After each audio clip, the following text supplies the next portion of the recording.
उसका नेतृत्व मिराबियो और आबेसिये ने किया। और किसने किया? आबेसिये ने किया। ठीक है। मिराबियो का जन्म, अब कौन था मिराबियो भाई? जन्म कुलीन परिवार में हुआ था। देखे, कुलीन परिवार से ही, यानी कहा जाता है ना, घर का भेदी लंका ढाए। कुछ कुलीन परिवार के लोग जो थे वो उस व्यवस्था से अलग हटकर उन्होंने नई व्यवस्था को बनाया, जिसमें लेकिन वह सामंती विशेषाधिकारों वाले समाज को खत्म करने की जरूरत से सहमत था। यानी वो कुलीन परिवार से तो था, लेकिन क्या था कि वह सामंती व्यवस्था में जो विशेषाधिकार थे टैक्स लेने के और कई तरह की सेवाएं कराने के, उसके वो सहमत नहीं था। उसने एक पत्रिका निकाली, ध्यान से देखिए, उसने एक पत्रिका निकाली और वर्षाय में जुटी भीड़ के समक्ष जोरदार भाषण भी दी, जिससे कि उसकी स्वीकृति हो गई। आबेसिये मूलतः पादरी था, और दूसरा जो कौन था? आबेसिये। आबेसिये क्या था? मूलतः पादरी था। ध्यान देना बच्चों। और उसने तीसरा स्टेट क्या है, क्या है शीर्षक से एक अत्यंत प्रभावी साली प्रचार पुस्तिका पैम्पलेट लिखी। पंपलेट यानी प्रचार करने का, देखते हैं सामान वगैरह की बिक्री के लिए पंपलेट भी दुकान से मिलता है, उस प्रकार से अपने विचारों को रखने के लिए उसने पंपलेट लिखी।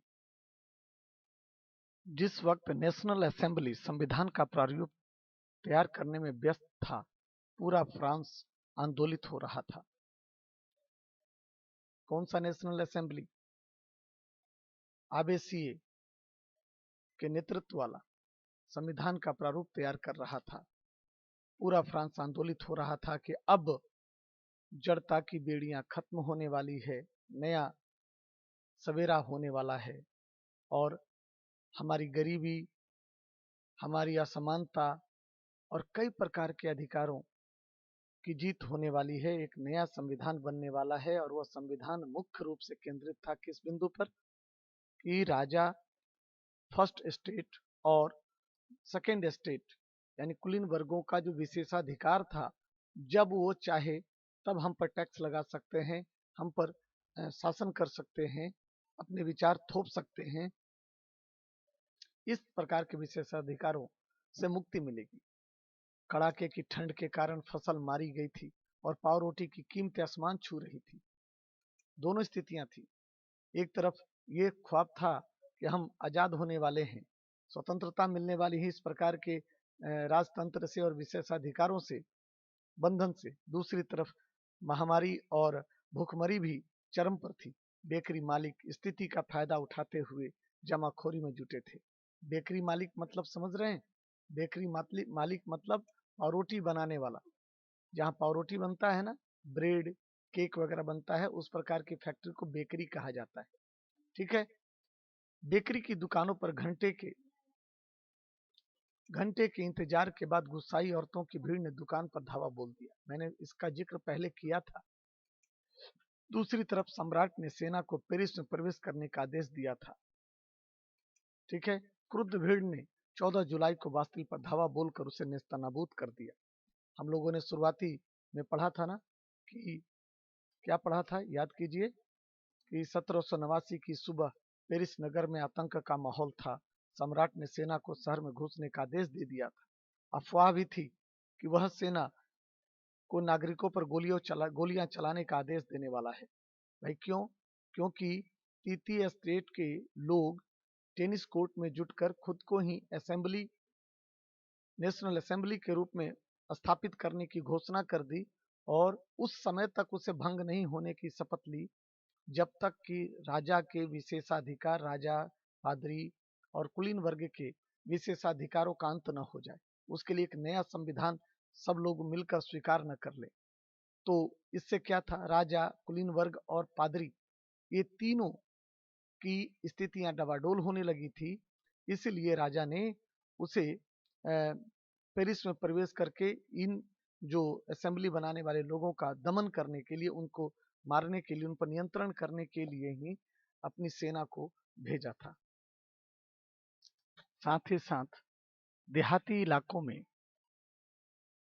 गांव-गांव यह अफवाह फैल गई कि जागीरों यानी कुलीन वर्गों ने मालिकों ने भाड़े पर लाठैतों लुटेरों के गिरोह बुला लिए हैं जो पक्की फसलों को तबाह करने निकल पड़े। कई जिलों में भय का आक्रांत होकर किसान ने कुदालों और बेलचों से ग्रामीण किलों पर आक्रमण कर दिया। जो गांव में छोटे छोटे राजा के किले थे उनको आक्रमण कर दिया उन पर। उन्होंने अन्न भंडारों को लूट लिया और लगान संबंधी दस्तावेजों को जलाकर राख कर दिया। जो सबसे बड़ा उनके लिए सरदर्द था, उनके जीवन की सबसे बड़ी एक चुनौती थी। कुलीन बड़ी संख्या में अपनी जागीरें छोड़कर भाग गए। बहुतों ने तो पड़ोसी देशों में जाकर शरण ली।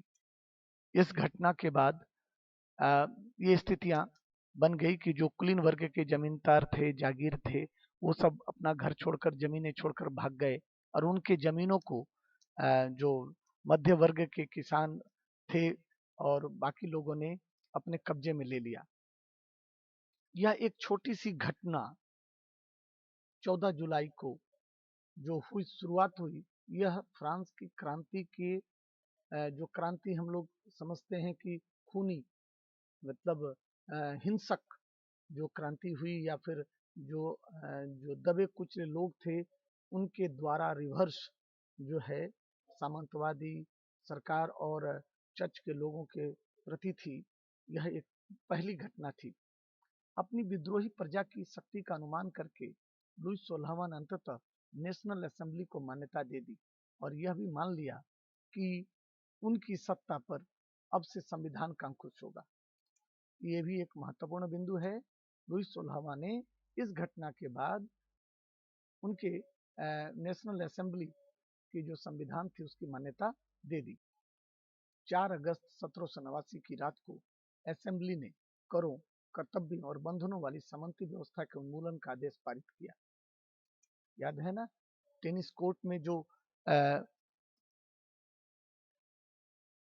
मिराबियो और आबेसिए के नेतृत्व में जो एक नेशनल असेंबली बनाई गई थी, उसको लेकर क्या शपथ ली गई थी कि जब तक विशेषाधिकार का नियम खत्म नहीं हो जाता तब तक हम इस असेंबली को भंग नहीं होने देंगे। मौका मिल गया, लुई 16वां ने उसे मान्यता दी और इन लोगों ने रातों रात अपने करों, देखो सबसे पहला क्या किया, अपने टैक्स, अपने कर्तव्य यानी जो उन्हें चर्च और जो सामंती कुलीन वर्ग थे या फिर अमीर वर्ग थे उनके आदेशों का जो पालन करने का जो कर्तव्य बोध था और बंधनों वाली सामंती व्यवस्था के उन्मूलन का आदेश पारित कर दिया, यानी खुद को आजाद कर लिया और स्वतंत्र घोषित कर दिया। पादरी वर्ग के लोगों को भी अपने विशेषाधिकारियों को छोड़ देने के लिए विवश किया और कहा, जो चर्च था, पादरी वर्ग थे, उनको भी कहा कि आप अपने विशेषाधिकार छोड़ दीजिए। धार्मिक कर समाप्त कर दिया और चर्च के स्वामित्व वाली भूमि जब्त कर ली गई। इस प्रकार कम से कम 20 अरब लिब्रे की संपत्ति सरकार के हाथ में आ गई। देखो, दो घटनाओं को कंपेयर करो तो आपको क्या मिलेगा। सबसे पहली घटना थी कि जब लुई 16वां सम्राट बना तो उस वक्त क्या स्थिति थी। उस वक्त पूरे सरकार, फ्रांसीसी सरकार पर कितना 10 अरब लिब्रे से अधिक का कर्ज था युद्ध के चलते, और पहले से ही 2 अरब लिब्रे का बोझ चढ़ा हुआ था। 10 दो 12 अरब लिब्रे का कर्ज था। और अभी जो नेशनल असेंबली जो सरकार के द्वारा गठित की गई, मान्यता दी गई, उसकी पहले दिन पहली रात में ही इसकी कमाई क्या हो गई, 20 अरब लिब्रे की संपत्ति सरकार के हाथ में आ गई। यानी फ्रांस के जो कुलीन वर्ग थे, चर्च थे, उनकी संपत्तियों को जब्त करने के बाद जो तृतीय स्टेट के लोगों ने जो असेंबली बनाई, उस असेंबली को गरीबी से मुक्त होने के लिए संपत्ति प्राप्त हो गई। 20 अरब लिब्रे की संपत्ति सरकार के हाथ में आ गई, जो नई असेंबली की सरकार थी। याद करो ये चित्र, टेनिस कोर्ट में शपथ, एक विशाल पेंटिंग के लिए जैक लुई डेविड द्वारा बनाया गया शुरुआती रेखांकन। यह तस्वीर नेशनल असेंबली में लगाई जानी थी और यह यादगार रहा